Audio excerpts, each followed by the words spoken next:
Hi, everyone, and welcome back to Living Well with MS webinar series, season 6. So we're really pleased to bring you tonight's session where we're going to be discussing and deep diving into the topic of physical activity in MS. We're going to be bringing to life the Overcoming MS program with the help of expert program facilitators, and community members. So my name is Heather O'Neill. I'm an Overcoming MS facilitator and clinical social worker joining you from Denver, Colorado in the United States. And in today's webinar, as well as discussing physical activity in MS, we're going to be joined by a community member and trainee program facilitator, Lyndsey Housden, who's going to be sharing her experience with physical activity pillar and helping me answer some of your questions in the Q&A later on. But before we get started, I just want to go through a bit of housekeeping to help us keep the webinar running smoothly as possible for you. So you're going to notice that the session is being recorded and you will receive a link via Zoom to access that recording next week. Because this is a Zoom webinar, you will only be able to see the guest speakers. However, it's still interactive as you will be able to ask questions using the Q&A tab on your screen. So please do submit your questions. We know we have some that have been submitted early as well. And please note that our expert guest speakers cannot comment or advise on any individual circumstances. So try to keep your questions generalized so that everyone can benefit. We've scheduled 90 minutes for today as a webinar. And so we're going to do our best to answer all your questions, but we receive a lot of those. So don't be disheartened if we can't get to all of them. If you experience any technical problems during the webinar, try exiting the browser and re-entering using the link in your email. We do recommend using a Chrome browser to access today's webinar as it seems to work better. We've tried to make the webinar session as accessible as possible. So today we're going to be using subtitles, which you can see at the bottom of your screen. You can turn these on and off by clicking the CC Live transcript option. And as you exit the webinar, you're going to see a short survey pop up automatically. And we'd really love and appreciate it if you could fill that out. It helps give us information. It helps us shape future webinars and events going forward. So with all of that said, let's dive in to physical activity, right? So I'm going to share my screen with you guys. Let me get out of here. This is always the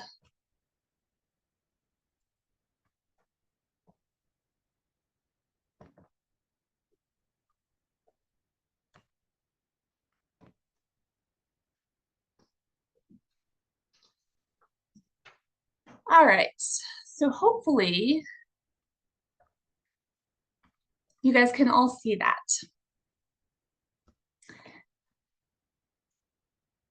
So obviously, Living Well with MS webinar series, physical activity. Yeah, I got some thumbs up. Great. So let's go ahead, before we dive into kind of this specific around physical activity, I want to just highlight the Overcoming MS program in general, right? We've got these different 7 pillars, right? We've got diet and nutrition. We've got sun and vitamin D. We've got physical activity. We've got stress management.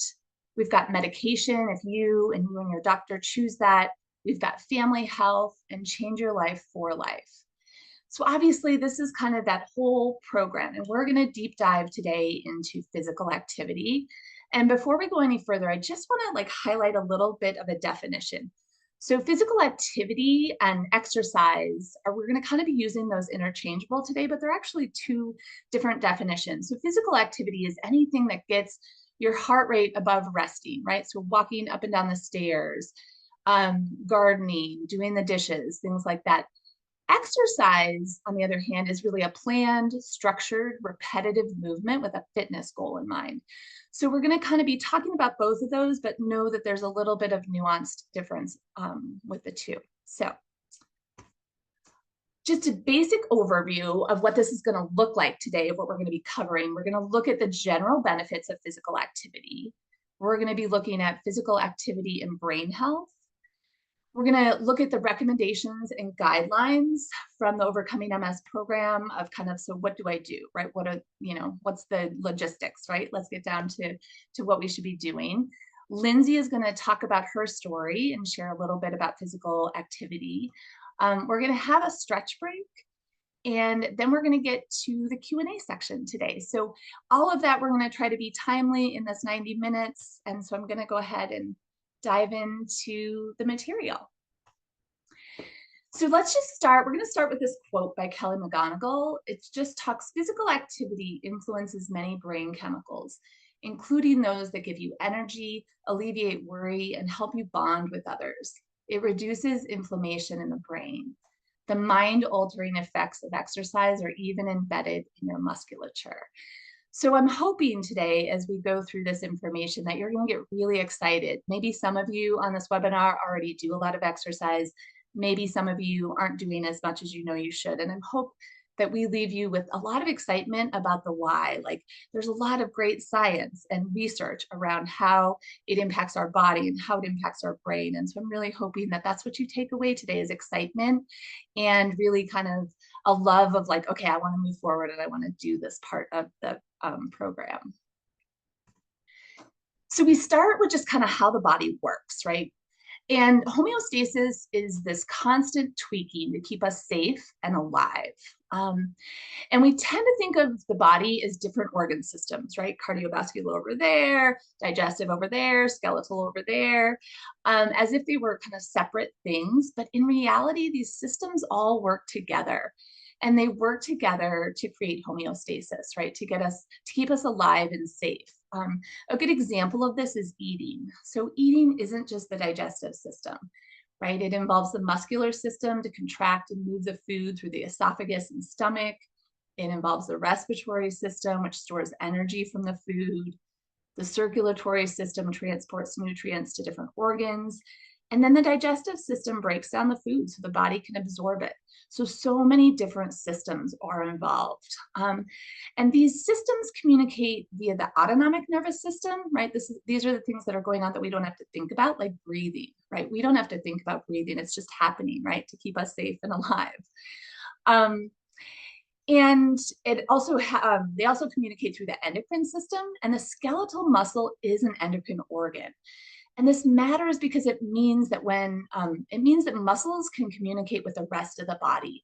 And it's really why when you exercise, you can improve functioning in all the other organ systems. So as we talk today about specifically physical activity and exercise, which is helpful for everybody, it's particularly helpful for people with MS, so that our systems and organs are running more smoothly and working together. So with exercise and physical activity, our muscles contract, and this produces myokines. And myokines are molecules that are exchanged between the muscles to the brain and other organs and systems. And right now, researchers know about 650 of these different myokines, right? And we're learning new things all along. And these different myokines do different things. A few of them that are particular to people with MS is they do things like regulate heat and body temperature and weight loss. They help reduce inflammation. They help with survival and growth of neurons. They help with neuroplasticity, right? So these are things that are particularly important, and they also have an anti-inflammatory impact on our body, which is also important as MS is an inflammatory disease. So besides physical activity, there's other factors that influence myokine production. A few of those: body weight management, right? Being a regular body weight, stress reduction, nutrition, daily movement, and other lifestyle factors. And I just want to have you pause for a minute and think back to that circle we started with about the overall Overcoming MS program, and think about how all of these things really line up with what we're doing as a totality in the Overcoming MS program, right? So we're influencing myokine production by all of these things we're doing. The other bullet point on there is an unhealthy lifestyle leads to loss of muscle mass and impaired myokine production.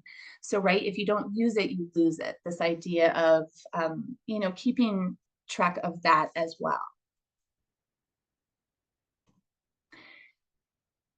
So this next slide is really, it was a presentation done by Professor Robert Motl, who's a researcher, a well-known researcher around exercise, physical activity, and MS in the States. And he really talks about this idea of all the systems working together better with exercise, right? And in this presentation, he talked about physical activity activates the central nervous system, the peripheral nervous system, the endocrine system, the skeletal muscle system, and the cardiovascular system. And he goes on to say it does so in a very integrative and systematic manner, and by repeatedly exposing yourself to bouts of exercise, all of these systems adapt in an integrative manner. They learn how to work better, they grow stronger, and they grow better. So we've got all of this great research that's coming around the physical body and how it helps, and how exercise and physical activity help people specifically living with MS. We also have great information about how physical activity and exercise also influence the brain. So Dr. Wendy Suzuki is a professor of neuroscience and psychology, and if you're interested in her work, she's got a great TED Talk that you can kind of check out. But this quote is just, simply moving your body has immediate, long-lasting, and protective benefits for your brain, and that can last for the rest of your life. Her research really kind of looks at two specific areas in the brain that are influenced and benefit from physical activity. One is the prefrontal cortex, which is critical for decision-making, focus, attention, and personality. And I like to think about, when we think about symptoms of MS, we think about like that cog fog, or that inability to focus. And so that prefrontal cortex with physical activity improves. The hippocampus also improves, which is critical for our ability to form and retain new long-term memories for facts and events. And I think about this with cognition, right? As MS is a degenerative disease, right? A neurodegenerative disease. And so cognition sometimes is problematic. And so by doing physical activity and by doing exercise, we know we're improving these two areas. There's also Dr. Motl, in some recent research I was going through as I was getting ready for this webinar, I came across a paper that he published looking also at how exercise impacted the thalamus, which is a major relay area associated with cognition, and the basal ganglia, which is associated with movement and control of movement in a smooth and coordinated way. And his research really showed that as aerobic fitness gets higher, the volume and integrity of these structures in the brain get better. So there's a lot of great information about the brain and physical activity. And with physical activity, right, our brains can strengthen and they can find new neural pathways. Strong neural pathways equals stronger muscles and improved mobility. I love this next bullet point. I think we should just kind of highlight this. So neuroplasticity can happen for anyone with MS, regardless of the level of disability or the year of diagnosis. So if you're on this webinar today and you're thinking, but I have a lot of disabilities, so I don't know if this applies to me, it absolutely applies to you, right? Because neuroplasticity can happen for anyone with MS, regardless of level of disability or year of diagnosis. So hopefully if you take anything today, that's a really good one to kind of stick in your brain and walk away with. This next bullet point on there really gets to the idea of visualization. So give your brain a chance to find new neural pathways by repeating the exercise, even with no movement. So we know this with sports psychology, right? We work with athletes around kind of visualizing the next event, right? Visualizing their race or visualizing a game, because as they go over in their head and visualizing that, they are creating new neural pathways. And we too can do that without being an athlete, right? So let's say you have some weakness in one of your arms and you can only do a few bicep curls, right? And then it just, feels like, okay, I can't do any more than that. But you can work with visualization of actually visualizing that movement, because we know that creates new neural pathways and will enforce kind of getting stronger. So we've got all this great information, right? And now we want to talk about, so okay, what are some of the specifics, right? We know exercise is good for the body. We know exercise is good for the brain. What kind of exercise should we be doing? The other thing I want to talk about before we get on to kind of what we should be doing is this idea of a disease modifying intervention. So Professor Dalgas is another researcher who does a lot with exercise and MS, and he is out of Europe. And he really is asking this question more and more. I think all of us are asking this question more and more. Is this a disease modifying intervention? And he talks about exercise is a safe and well-recognized symptomatic treatment option that has beneficial effects on a variety of symptoms in persons with MS. And we know we've got a big body of research that shares that exercise can help with symptoms of MS. And we're going to talk about some of those symptoms a little bit later on. Which is great to know because, 20 plus years ago, people were told not to exercise, not to do physical activity if they had MS. And we know that that is absolutely not true now. We know that exercise and physical activity needs to be a part of the protocol with this disease. He also shares, however, recent evidence suggests that exercise may also have a disease modifying effect in persons with MS and may even have a preventative effect by lowering the disease risk. So we're getting more and more information, getting closer to being able to really identify this as a disease modifying intervention, physical activity. In a paper I read recently with him too, he also talks about really this idea of, can we start encouraging neurologists to prescribe exercise and physical activity to people with MS? That is how much research we are getting on how helpful this can be for our disease progression. Okay, and now we're going to get into this resistance. So we want to start with so what do we do, right? So we know this is all good for us. So how do we do it? So we know we need to be doing some resistance training. So resistance training really increases myokine production. And this slide is really busy. And I think the goal of this slide is you see weightlifting over there. And when we think about resistance training, I think we often think about weightlifting, but there are other resistance training ideas too, right? Rock climbing, boxing, rowing. And the best exercise you can do as we talk about these next few things is the exercise that you enjoy doing.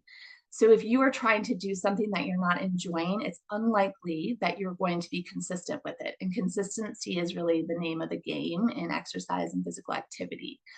So we know we need to be doing some resistance training. We know we need to be doing some aerobic training, getting our heart rate up, right? And on the left-hand side there, you see people with MS, and this is a generalization, but people with MS tend to have significant lower VO2 max. So VO2 max is an indication of how well you use oxygen. It really tells us about our aerobic fitness. So some of us have these fancy watches. I have a little Apple Watch. And that tells me my VO2 max. I don't know how accurate it is, but it's certainly more accurate than me guessing. If you don't have a fancy watch, you can ask your doctor, right? And if you're into kind of numbers and things like that, great. But just know that it's kind of, it tells us our aerobic fitness. And people with MS in general have lower VO2 max, and it also gets lower with age. A recent journal article I read from Dr. Motl explained that it isn't so much something inherent with the disease of MS that makes people have a lower aerobic fitness. It's really that people with MS tend to do less exercise and physical activity. He even cited a study that showed that 20% of adults with MS in the US, only 20% of adults in the US engage in recommended amounts of exercise and physical activity for health. So that means 80% are not doing the recommended daily amount. And so that's why we're here today really talking about how do we get, more physical activity and exercise into your life. Other things, people with MS tend to have a lower 6-minute walk test result. We tend to have impaired heart rate reserve. So heart rate reserve is really the difference between your maximum heart rate when you're working out at maximum level and your resting heart rate. And people with MS tend to have widespread pattern of gray matter atrophy.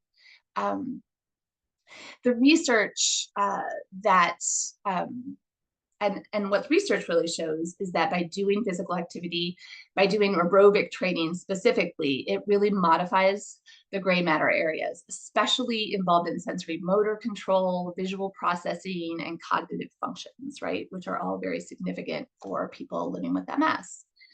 It also has neuroprotective role with reduced atrophy progression rate. So we need to be doing some resistance training. We need to be doing some aerobic training, getting our heart rate up. We also need to be doing some stretching. So stretching helps to release endorphins, dopamine, and serotonin, which help to motivate us, fight off depression, and decrease anxiety. Dr. Helen Langevins has done some work around yoga rats. And so it's a yoga rats experiment is what it's called. And so basically they took a group of rats and they injected them with an inflammatory chemical, right? So they had inflammation in their rat bodies, right? Half of the group was given stretches. So half the group was giving these yoga stretches where the rats held on and they pulled up their tail like they were doing downward dog. And half of the group was not given that. And what they found was the rats that were stretched had a high concentration of resolvins in the tissues after stretching, which turns off inflammation. The other thing they found that was really cool was that resolvins enter the blood and make clear inflammation anywhere in the body. So if you might be stretching your arms, but you're having an anti-inflammatory effect in the whole body. So we need to be doing some resistance training. We need to be doing some aerobic training, and we need to be doing some stretching. The holism study, which has been going on since 2011 with about 2,500 participants, and the results really show that exercise was associated with less disability, better quality of life, and lower risk of depression. And exercise, it also showed that exercise has protective effects, helps to manage symptoms, preserves brain volume, and has disease-modifying benefits, right? All of these things to get us excited about why am I here doing this, right? How do I get over some of the barriers for not being able to do it? And this graph here, in the yellow, it really shows people who are doing very little physical activity. The blue shows people doing moderate activity. And the light blue is people who are doing a lot of physical activity. And one of the things I want you to notice is that really the biggest jump is from people doing very little to doing moderate activity. So we don't have to be Olympic athletes. As we increase physical activity and exercise, we are getting benefits with energy, with social functioning, with overall quality of life, with physical health, and with mental health. So I know we talked a couple slides ago about this idea of what symptoms does exercise and physical activity help us with? And so I want to just highlight these because there's a lot of them. So physical activity helps increase muscle strength. It improves walking speed, which we mentioned a few slides ago, which is lower with people with MS. It increases energy levels. And I love this one because I think one of the biggest barriers of people not doing physical activity with MS is often fatigue. And what we know is that exercise actually improves fatigue. It's not a one-on-one. It's not like I exercise or I do physical activity today and tomorrow my fatigue is better. But what you will notice as you increase and do more physical activity and exercise, the evidence really shows that fatigue decreases. It improves mood. It reduces relapse rate, improves sexual function, improves bowel and bladder function, lowers the risk of depression, offers better quality of life, and is associated with less disability. So we've got a lot of things specific to people with MS where exercise and physical activity are really significantly helpful. So we get to that place where people start asking, okay, so I know I need to be doing resistance training. I know I need to be doing aerobic training, and I need to be doing some stretching, but what are the specifics to that, right? So how often is 2 to 3 days per week to start, and you're building up to 2 to 5 days per week. and you're gradually increasing to 30 minutes. So the amount of time for physical activity and exercise that is recommended is actually not different from people without MS. It's 150 minutes of moderate exercise a week. Same for people with MS as people without MS. The how hard question, this idea of moderate intensity. So moderate intensity, some of us have these fancy watches that will give us kind of what we're exercising at, but also know that moderate intensity can just be done with a breath test. So if you can, so moderate intensity is basically you can talk, but you probably can't have a full conversation and you can't sing. And so if you can have a full conversation and it's not really a problem, you're probably going too slow. And if you can only utter a few words, you're probably going too fast. So it's somewhere in the middle of there, that moderate intensity. And the note on the bottom, it says including strengthening. I would also say including stretching, right? We want all of that, right? We want resistance training, we want aerobic training, and we want stretching. Increased repetitions and intensity as the body adapts. So our bodies will adapt to exercise, and that's when we have to either increase intensity or we have to increase repetitions, right? Or we have to go longer. So, as your body adapts, then you change things around. This other thing is start slow and build over time. So it's not a one size fits all, right? If you're not doing any physical activity, you might want to start with 5 minutes in total and slowly build up to 30 minutes. Maybe start with 2 sessions a week and focus on moving more, just getting more physical activity in your day-to-day life. If you already have a routine, you want to build up to 30 minutes per session, maybe build up from 2 to 5 sessions per week, and including strengthening as well as aerobic exercise. And I would also include some stretching in there. You want to prioritize safety. So one of the things I would say is if you are not doing a lot of physical activity, probably talking with your physician first to make sure you get cleared to start an exercise regime would be really helpful. And prioritize safety, right? Use assisted devices if balance is an issue. You can use the pool if heat is an issue. So there are ways to adapt things for your safety. Don't overdo it. This is always a hard one, right? What is overdoing it? That's a really personal one, and I can't tell you what overdoing it is for you. I think this is where it's really helpful also to think about the circles, right? Because in that stress management, right, we've got meditation and mindfulness practices. And I think it's really helpful here in exercise because when we can tune into our body, we start to listen to and know a little bit more about what's too much and what's not enough.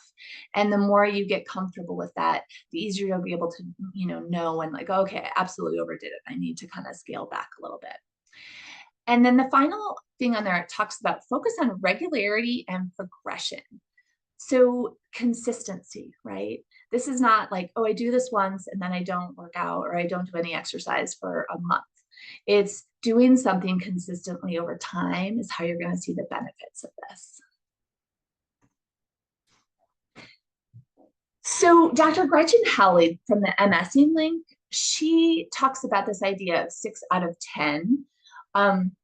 And I love this idea. We think about the diet, we talk about eating, you guys have probably heard eating the colors of the rainbow. And this is kind of the exercise and the physical activity version of that, of trying to get 6 out of 10 of these. So, looking at strength, endurance, stretching, balance, aerobic exercise. I'm sure for some of you on this webinar, you're kind of oh my gosh, this is overwhelming. How would I possibly get 6 out of 10 of these? And I just want to throw out a couple examples because it's actually easier than you think. So let's just take an example of if you took a yoga class. So if you took a yoga class, you're going to get some stretching, some balance, some coordination. You're going to be implementing daily movement. And if you actually go to a class, you're going to get 5 of these already just in a yoga class, right? I'll throw out another example, right? Let's talk about if you're a walker, you do, that's the physical activity you like to do. You like to go on a walk. So if you do walking and let's say you're okay, I want to add some things in here. I'm going to do some speed work. So I'm going to walk my normal pace, and then maybe for 30 seconds or a minute, I'm going to increase my walking speed for a little bit. And then I'm going to come back to that regular speed. And I'm going to do that throughout my 30 minutes of my walk, right? So you're going to get some strengthening from the walking. You're going to get some endurance. You're going to get some aerobic exercise because you're going to get that heart rate up.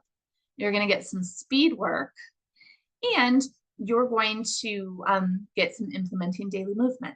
So again, trying to get 6 out of 10 of these. I think the other thing that where I think this is really helpful is for some of you on this webinar, you're already doing a lot of exercise. You're like, okay, this is just reinforcing what I'm already doing. This is a really good place to come back to for those of you who are doing that. So you might be doing a lot of physical activity, but are you doing all of these things? And can you incorporate some of these? And so this is a nice way to kind of add some things in if you're one of those people who are already doing a lot. And so just this idea of making time for movement in your life is not a luxury, and it's not self-indulgent, it's a necessity. And so I would like all of you guys, as you kind of take in, I know it's a lot of information in a short bit of time to think about that, but taking that in today, and we're going to kind of shift gears a little bit because I'm going to invite Lyndsey to share her story with you. And then we're going to, do a short stretch break and go from there. But Lyndsey, if you want to introduce yourself. Yeah, thanks, Heather. Hi, everyone. So yeah, as Heather said, I'm Lyndsey Housden, and I'm on this journey of becoming a trainee facilitator, or am a trainee facilitator at the moment. So yeah, on this journey to begin to share this information. So I'll just share a bit about my journey with MS. And I was diagnosed, first of all, when I was living in the Netherlands, when I was 30, and it was around about 2010.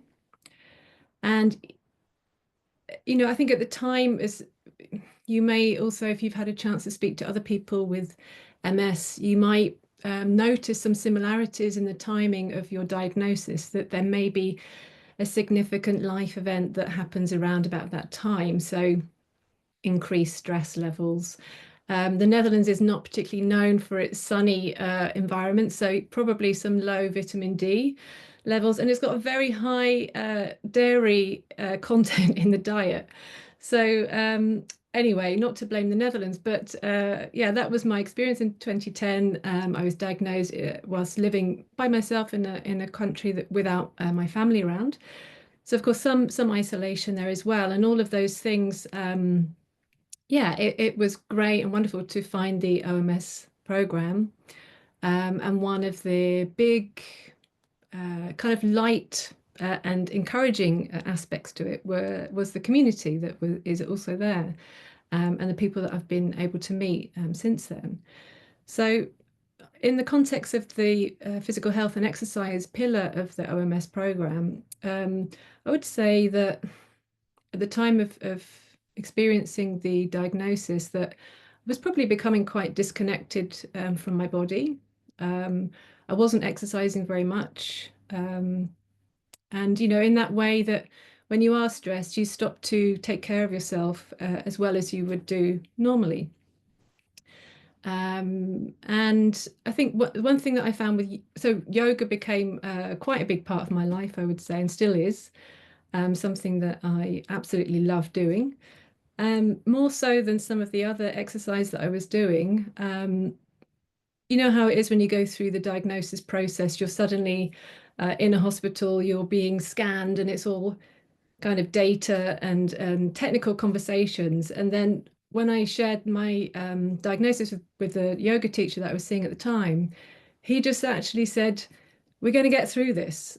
He was 72. He was teaching 5 classes of yoga a day, and well, talk about consistency. He definitely lived what he taught. So having somebody there to support me in that journey, and especially to begin to reconnect with myself again. I mean, yoga is wonderful in that it helps you to develop to train and develop your breathing, so that you are able to regulate. Actually, what it's doing is regulating your nervous system. So it's helping you to come into the relaxed part of your nervous system, or the parasympathetic part of your nervous system. So through doing those stretching, where you're also releasing, of course, the anti-inflammatory molecules, you're also developing strength, and you're also developing a kind of proprioception and an inner awareness of what you need and what you need to take care of yourself. And I think it was that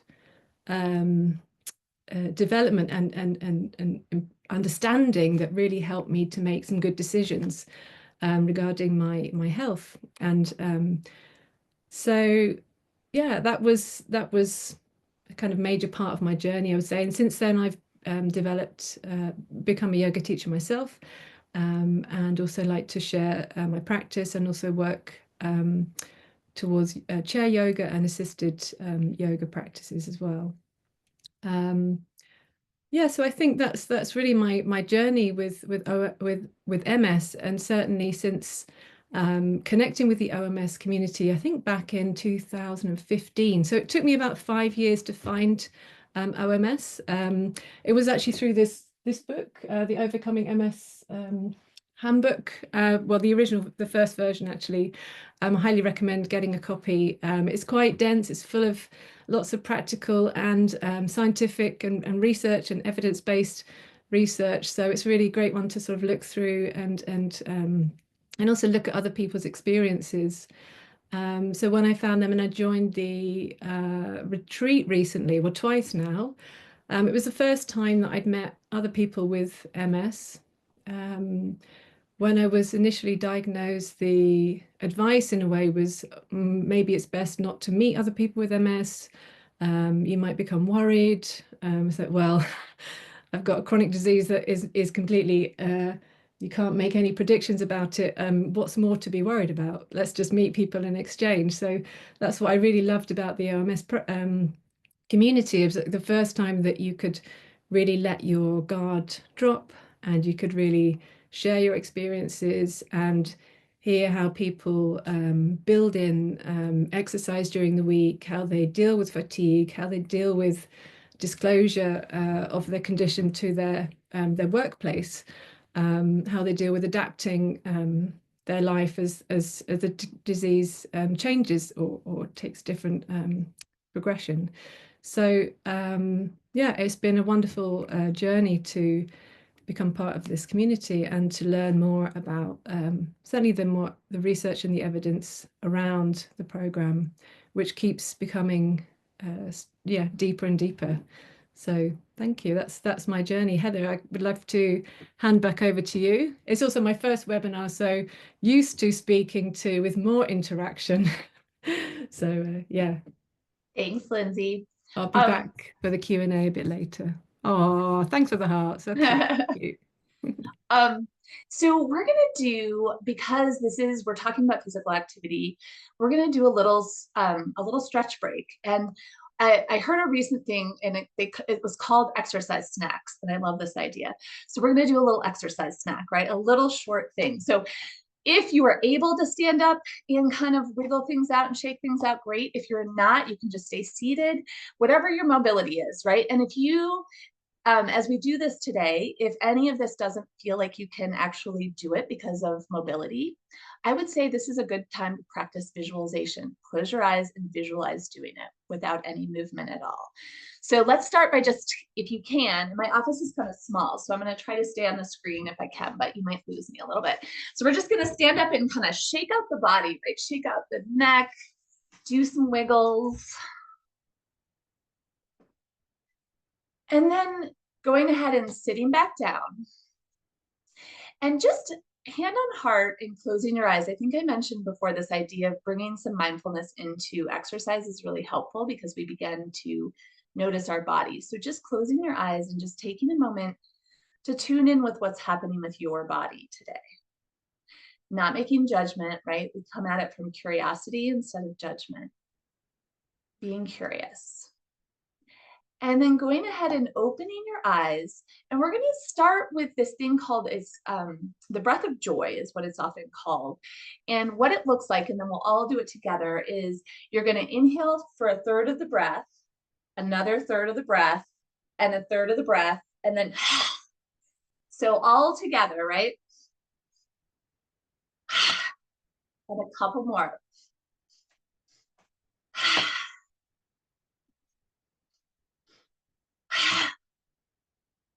I'm just kind of noticing how that feels in the body. We're going to inhale the arms up. And as you exhale, we're going to twist to the right. And you're just twisting over to the right, looking out over your shoulder, breathing here. You're going to imagine you have a string at the top of your head, and it's just lifting your spine up towards the ceiling. And exhaling, coming back to center. Inhaling the arms up. You can look up if you'd like, and exhale, twisting to the left. So right hand comes onto your leg or the chair.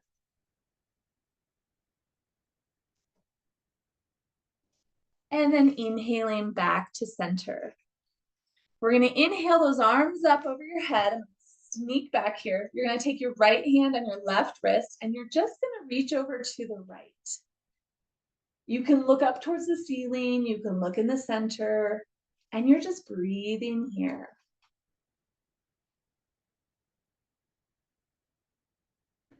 Inhaling up to center, stretching up, getting the body long. Exhaling over to the left. And then going ahead and coming back to center, you can bring those shoulders up towards the ears and roll them back and down. Maybe just a few times in one direction and then the other.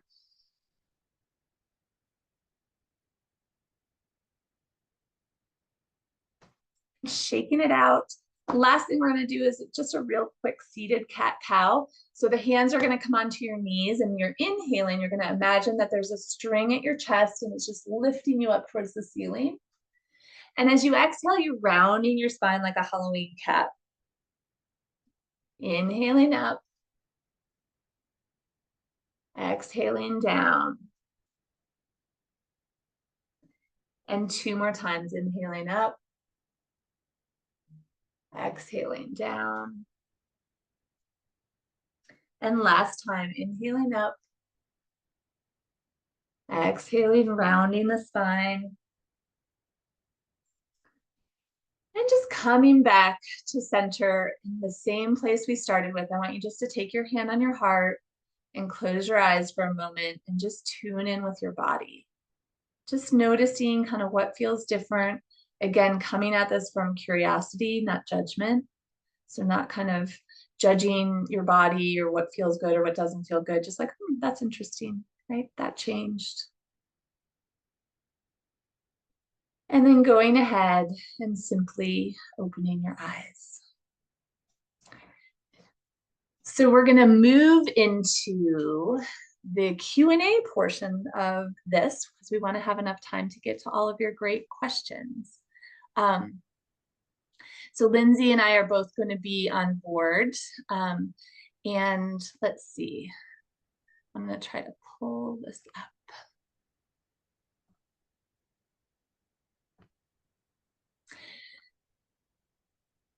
So going ahead,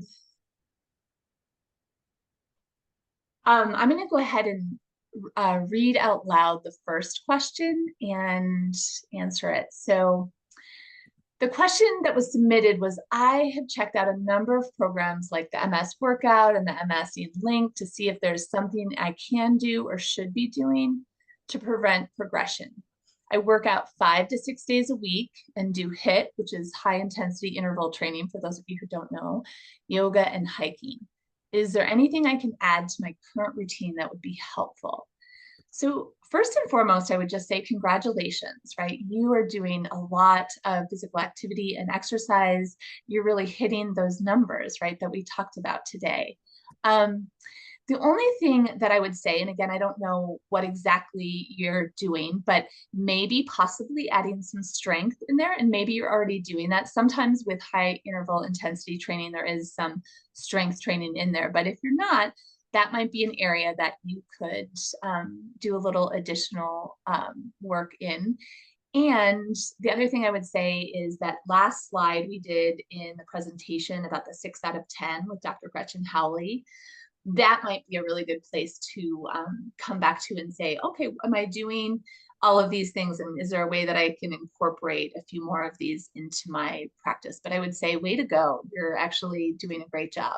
So, Lyndsey, you want to do number 2? Yeah, thanks. So second question is, what are the most important exercises for somebody living with primary progressive MS, or is it specific to each person?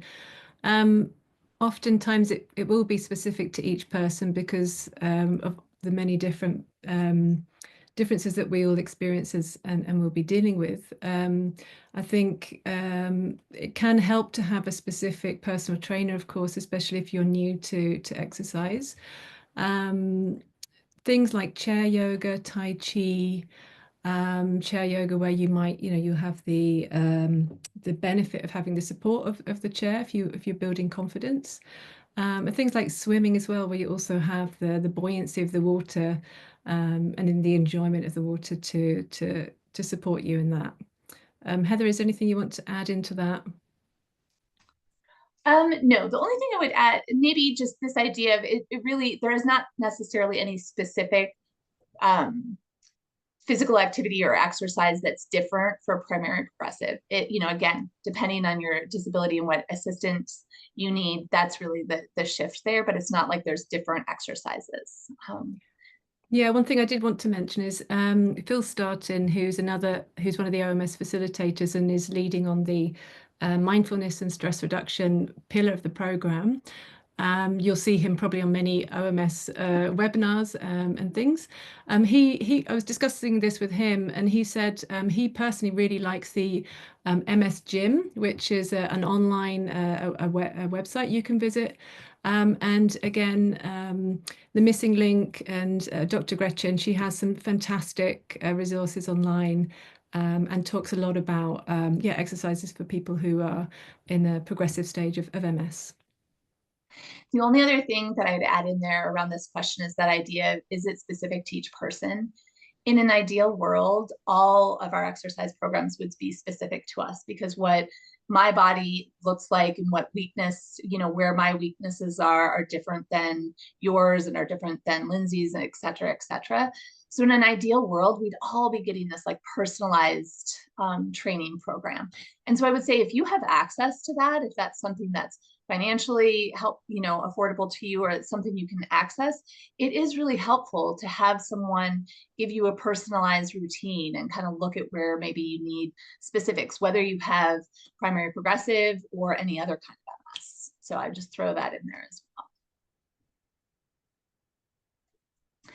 well. Okay. So next question, I guess I'm up. The question is, what are the benefits of chair yoga? So the benefits of chair yoga are really very similar, the same as the benefits of yoga, right? One of the things we talked about in the slides was that idea of, stretching actually helps with inflammation in the body, and stretching anywhere. So if you're doing chair yoga, you might be just stretching kind of the upper body, or stretching, maybe you're not stretching the whole body like you would in a regular yoga class, but you are still getting the anti-inflammatory impact in the entire body. And so the other benefit of chair yoga is if you have any balance issues, then it's really much safer, right? You don't have to worry about balance. You've got some safety there. It also might be helpful, for any kind of assistance that you need, right? But the benefits are really the same as stretching and yoga, right? It's going to help with mood because it's going to add serotonin and dopamine, and it's going to help with inflammation in the body. Yeah, so the next question I have is, what aids do you recommend for balance training? They give some examples like standing cushions, wobble boards, anything else. Well, The first aid I would suggest is a wall. If you are able to stand and you are, you're practicing just simply lifting up off the heels and back down again, perhaps training your ankles, strengthening your feet, any work like that. Just having the wall nearby is a free and very accessible tool. Well, part of the architecture. The second thing, something I like to use is this kind of wobble cushion. And this is something that I have by my desk, and I can just stand up. I've got a higher desk here, which I can use for just checking my balance if I need to. And you can just, practice standing on one foot, checking your balance. And the great thing with this one is that it's got this lovely, slightly painful side, which also helps to stimulate the soles of the feet and wake up the nerves on your feet. So that I found quite helpful. In many gyms, you also have, Heather, what are they called? Those half balls that are sort of But inside. we call it a Bosu ball in the Yeah, States. Bosu ball. A lot of gyms have things like that as well, and many personal trainers will be able to give you, or you can also look online, some guidance on how to use that. Yeah, Heather, Perfect. over to you, I think. Yeah, yeah. And please feel free if you have questions that are coming up, or if you have questions on the previous slides that we talked about, or even some of the guidelines, we'd love to hear them as well. Again, this is this interactive piece. So the next question that I have down there is, I mentally can't sit still. I live with primary progressive MS. I try to push myself every single day, and I feel like I rest enough. How much is too much? So one of the things I would say, I love, hearing that you feel like you rest enough. It means that you're tuning into your body, because that's probably the first in like how much is too much. One of the ways you might know that is if you're not resting, right? If you're doing kind of 7 days a week and you're not resting. So you really need to tune in to what works for you. And good for you for pushing and doing things. This idea of I can't sit still, right? This might be where that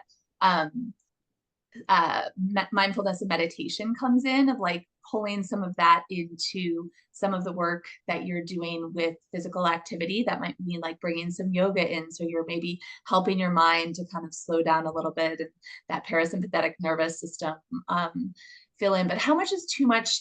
I think it's really individual. I would say, if you feel like you do a workout and then maybe for the next 2 days you're really wiped and you can't actually do much, then it might be like, okay, wait a minute. Again, it comes back to, can I do something consistently over time? If I'm doing something too hard and I'm not able to kind of function for 2 days, or I'm having a lot of physical symptoms show up, that might be your body's way of saying it's too much. I think this is a hard one always, because when you do physical activity and exercise, especially if you're new to this, there's going to be some soreness. There's going to be, your body is going to feel that. So I think it's not realistic to say you're not going to feel any of that. You actually should feel some of that. That's how you're going to know that your body is getting stronger. But you need to kind of be in that sweet spot of like, is it too much? Or is it not enough? And that's tuning into the body a little bit. But good job for pushing yourself, and also tuning in to know that you're also resting. So I love that. Just about the mindfulness, and to bring our wonderful Phil back in again. He's got quite a few recorded meditation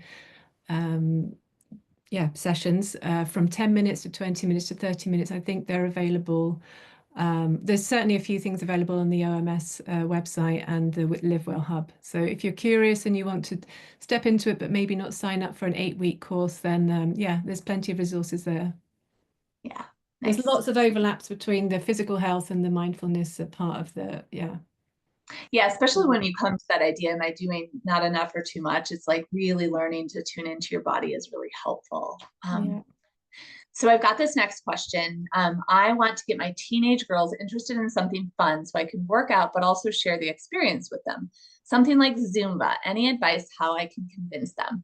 So my daughters are now young adults, but I too have had two teenage girls in my house. So I would say a couple things to this. One is just, I love that you want to get them involved and that share something with them. And I think starting there, right? Maybe just saying to them, hey, like, I'm really trying to get more physical activity, exercise into my life. And I would really, love to share this experience with you. So letting them know kind of, why. The other thing that I often think about with teenagers and when I do some of my work as a clinical social worker is this illusion of choice, I call it. Mhm. So it's this idea where, you might say like, I really want to do more physical activity and I'm really, excited to share that experience with you. Would you guys want to do a Zumba class or walking or a yoga class with me? So it's this idea of that they have choice, but you really choose one. So it's this gentle parent manipulation in a loving way, right? I think the other thing I would say to this is like this idea of just doing something for yourself as well. If they are really like, depending on the relationship you have, it's not, hopefully they'll be like, yes, we'd love to do this with you, mom. But, that's not always the relationship. Sometimes it's a little bit more fiery. And so they might be not interested. And I would say just do it and kind of, know that they also will see you doing this and see you taking care of yourself. And that's a huge benefit in this relationship piece with teenagers. So. Yeah, great. So the next question, are there any specific exercises to help manage fatigue and spasticity? This is something I can definitely connect with in terms of the symptoms. And, the thing with fatigue is, again, it's recognizing, do I actually need to rest? And do I need to rest guilt-free? That's something that Dr. Gretchen also says, like, it's important to recognize in that moment, what is it that you need? At the same time, much of the research shows that as you're consistent and you start to build up an exercise program, that will give you energy, that will help you to kind of develop stamina, to increase your energy. So it's always tricky, that kind of moment of actually, do I need to rest? Last night, for example, I really could have just slept, but I did go to yoga. It was a 45-minute class, really lovely teacher, and I came back sort of rested in a way that I could sleep. So also in terms of for spasticity, sometimes stretching is difficult, and it might be that you want to find a foam roller, something to help kind of massage and stimulate the muscles in different ways. So yeah, there's not specific exercises that we can say right now, because of course it's always different depending on what's causing it. But I think movement in general is going to, again, and stretching especially, is going to release those anti-inflammatory molecules. Is going to building up stamina and being consistent will certainly help to increase your energy levels in general. And then recognizing when perhaps you just need to take a rest. Heather, is anything to add into that? It's such a common question, and Yeah. difficult one. Yeah, it's a good. This next question on there is, what assistive devices can support me when I try to exercise? So some of the simple ones, right, that don't cost any money, chairs, walls, right? TheraBands can be helpful. Those are those like stretchy, you can put them on a doorknob and, you can use those.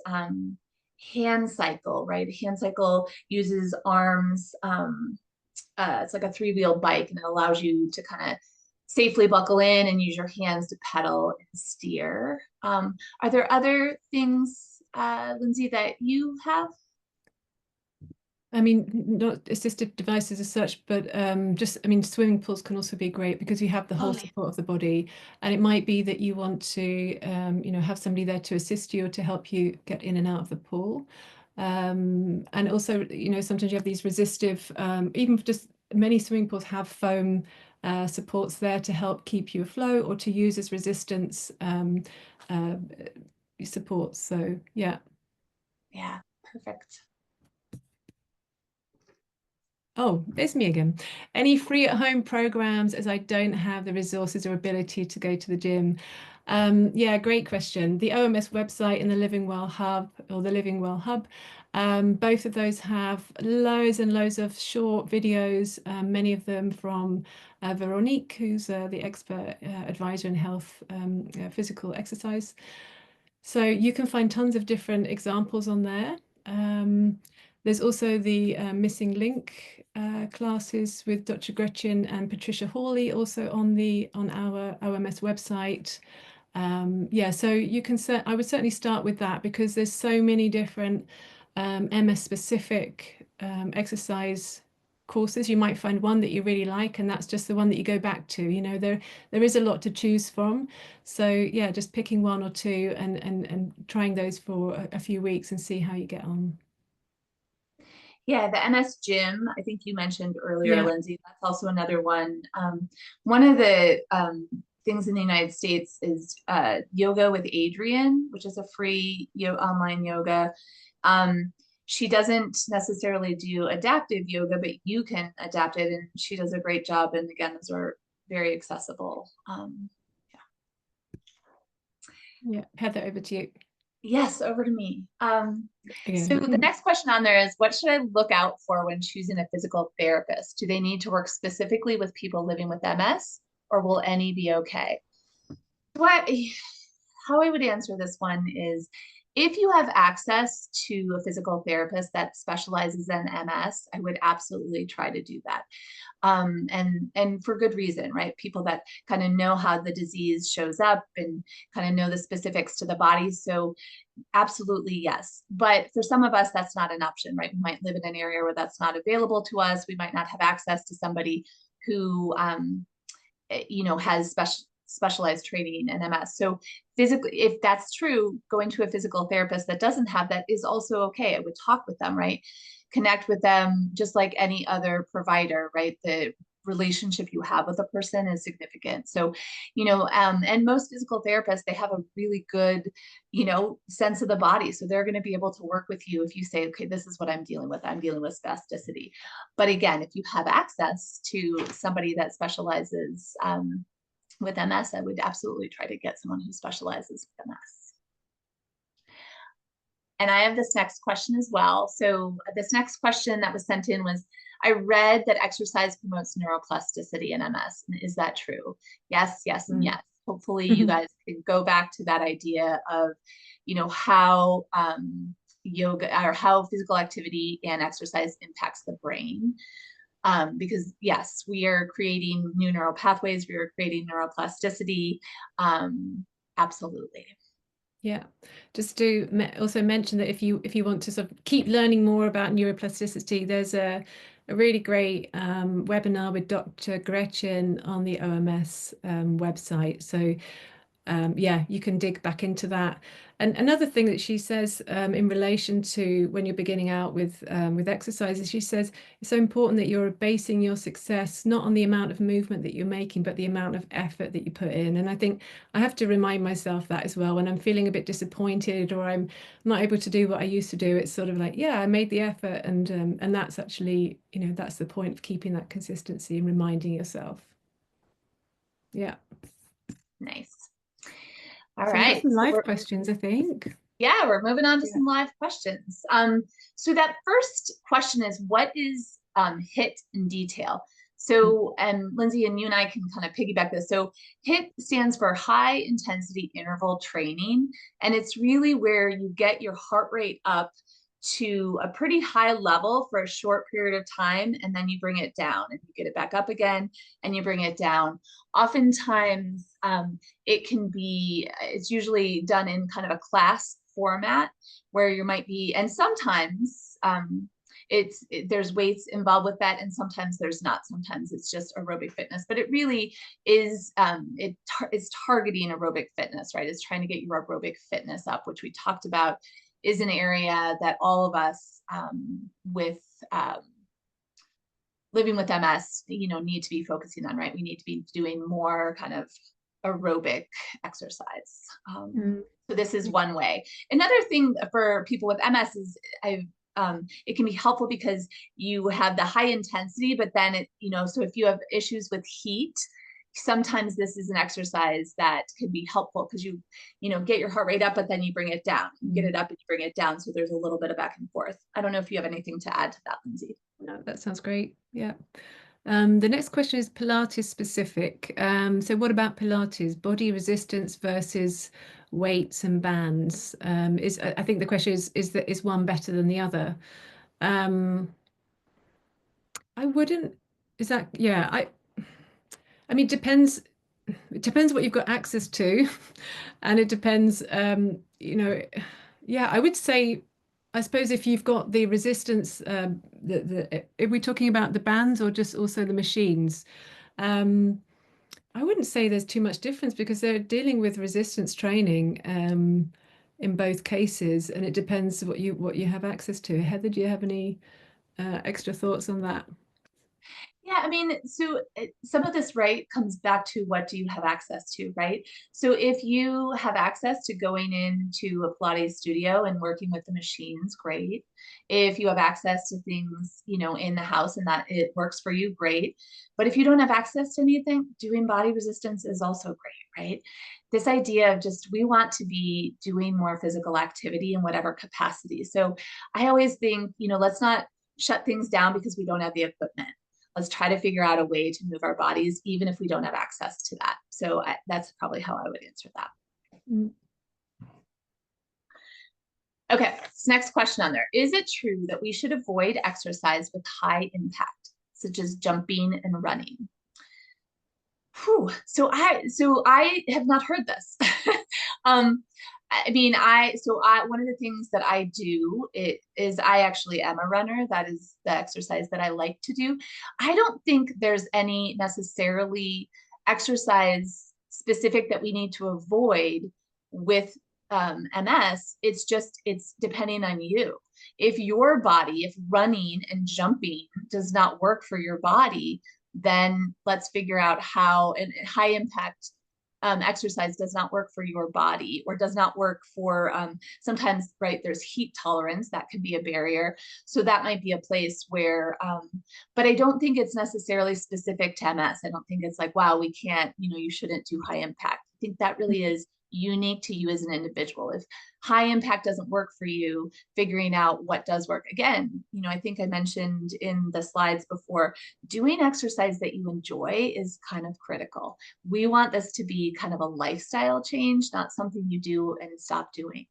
So if high impact is not working for whatever, for your body, or because you just hate it, then finding a different way to do. I don't know, Lyndsey, would you add something in there?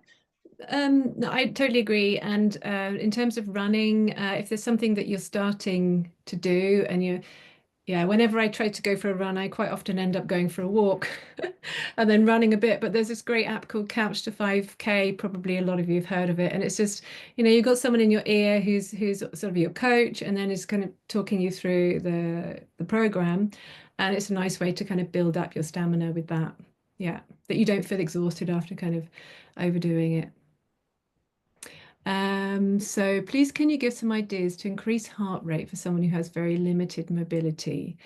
Yeah, so the great thing about cardio is that you can get a great cardio workout. I'm not sure where your limited mobility is, if it's in your lower or upper body part or a mixture of both, but certainly again, Dr. Gretchen was talking about, no, actually Jody, we'll come back to that reference later, but it's also on the OMS website. It's a physiotherapist who specializes in MS, Jody Barber.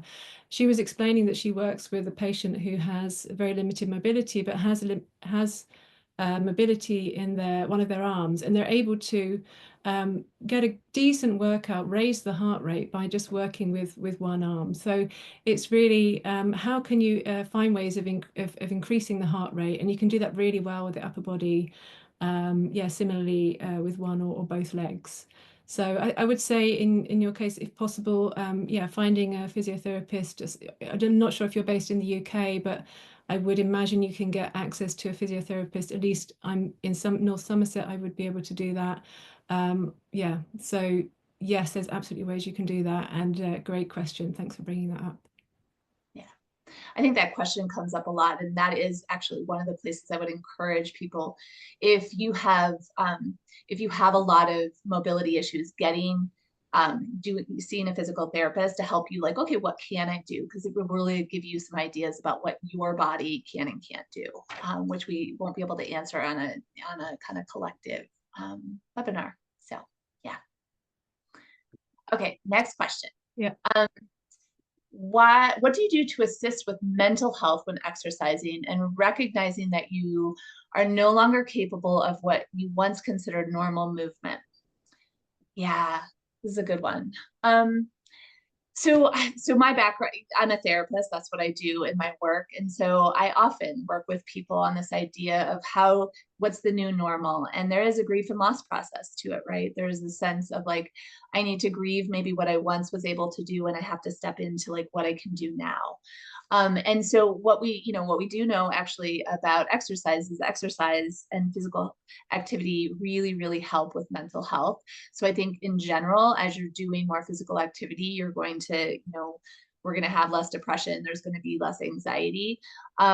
But there is this new normal that you deal with a progressive disease, right? Of what I can do now and what's my new normal. And so sometimes, if that's a part of the struggle that's really challenging for you, I would encourage you to maybe seek out some counseling, right? To talk about like, to be able to grieve this old thing that I can no longer do and accept kind of who I am now and what I can do, right? Because that's the other part of this is not, coming back to that neuroplasticity, right, can happen at whatever disability level you are. So remembering that piece, right, not just shutting it down like, oh, I can't do that anymore, so I shouldn't do anything. Lyndsey, I don't know if you have anything to add to that. Yeah, only that I mean on the local, so I'm part of the Bristol group. And it can, yeah, this is a topic that comes around a lot in the chat that we have. So I'd really recommend if you're able to connect with the Live Well Hub, look for your local group, see if you've got, the community there, they're going through it, they're experiencing similar things, and that might be another area that you can find support. But yeah. The next question, can you recommend any exercises for back stiffness? Of course, it's always hard to, if we say many times, it's hard to recommend specific ones without really seeing. So it depends if it's something where you have a sort of, very much a pain, or if it's a general stiffness. In general stiffness, I think actually, Heather, what you were doing with the cow and cat, that's something that you can do just sitting down. So simply flexing the back.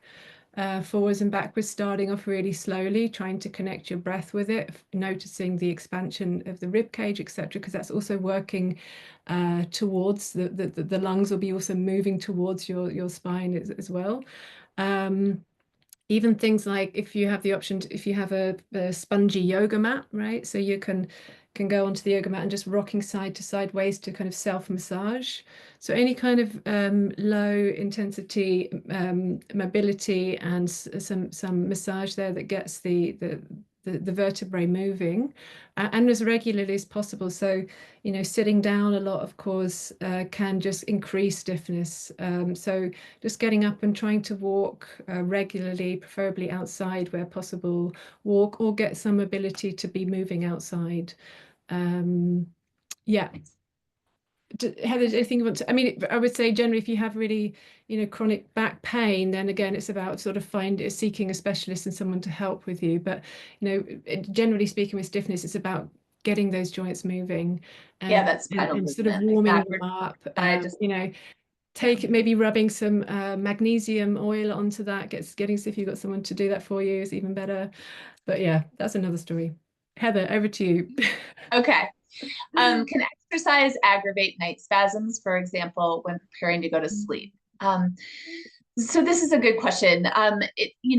Exercise can aggravate some things at night, I think in general. So for me, for instance, I really work out in the morning. I don't work out as close to sleep because that is not helpful for me to actually get good sleep. So, this is where you have to kind of figure out where does exercise and physical activity fit into your life based on kind of your body. So if you are finding that when you do exercise at night, it increases night spasms, then I would definitely try to shift that around and do it at a different time of day. And again, I call it a curiosity experiment, right? You're being curious with your own body. Does that help? Does that make things better? What does that look like? Lyndsey, do you have anything to add to that? No, yeah, I think some of the advice around exercise is to bring it, if possible, earlier on in the day, just to try to create more of a restful experience and environment in the evening so you can help to sleep. But yeah. Yeah. Okay, this last question on You're here. the smartwatch exercise expert, so I'm going to let you. I'm an analog girl, so you can answer that. Oh, I'm not an expert, but okay, does a normal smart exercise watch work the same for people with MS, or is there any alternative option that would be better for us? I don't know of an alternative option that would be better for us. I just use a normal, smartwatch. But if anybody out there in the community today hearing that, if there's something that you know of, maybe put it in the chat so that, yeah, I'm trying to look and see if there's any. Moving with Emily. Okay, so we've got some things happening in the chat, but yeah, I just have a regular old smartwatch and nothing specific. So we've gotten through all of the questions today, and there were some really good questions. I want to do a little exercise. I'm sorry, I really want to just interrupt you 1 second. Is that yes, okay? I just did. Right. Just to say, there were some community suggestions in the chat. Somebody suggested moving with Emily is free. I don't know what moving with Emily is, but I think Google will tell you what that is. NeuroSask is in Canada, offers free chair exercises every Tuesday. Somebody recommended CBT and ACT therapy for support with accepting the condition. Yeah, ACT therapy is great, actually. Yeah, I haven't tried CBT, but yeah, thank you. Heather, over to you. Just wanted to add that. Yeah. So we're getting ready, we've just finished up all the Q&As. Great job. I want to just do a simple exercise before Lyndsey and I close this out for today. And I want you to, if you have a piece of paper handy, just having it and a pencil or a pen, I want you to take a moment to just reflect on all of the information, right, that we've talked about, whether you heard something in the Q&A section or you heard something in the slides. But I want you to think about one small thing you can commit to going into this next week that you heard today around physical activity and exercise, something that you want, set an intention for yourself. I want to work out I want to do 2 exercise sessions next week, or I want to add stretching into my routine next week, whatever that is. And just take a minute to think about what that might be for you. And then when you're ready, I'm going to have you write it down on a piece of paper.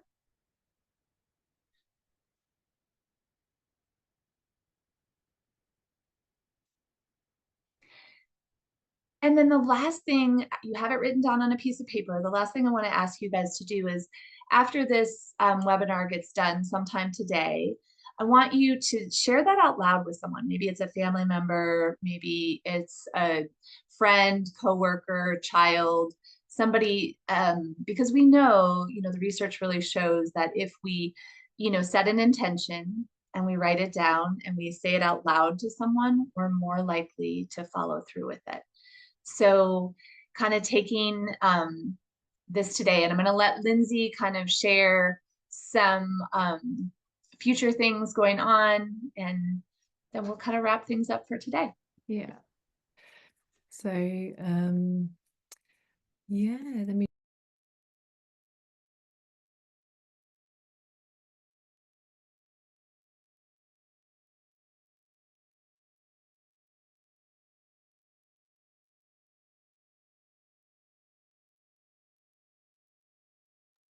Lyndsey, you're on mute.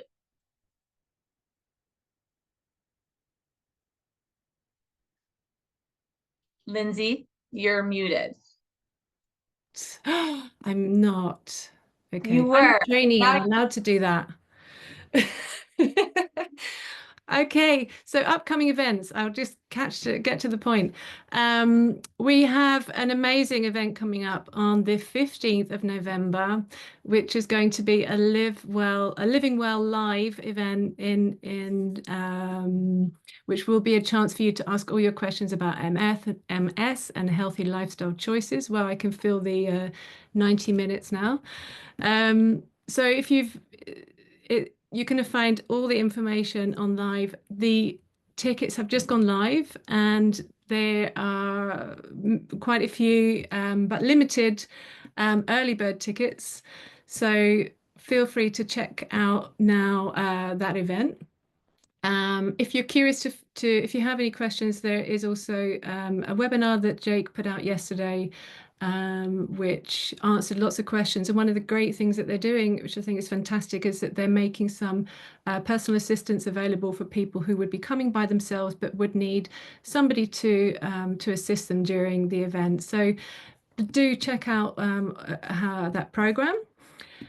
Upcoming Monday the 12th, we have the much spoken about today, Dr. Gretchen Hawley, or Dr. Gretchen from the Missing Link.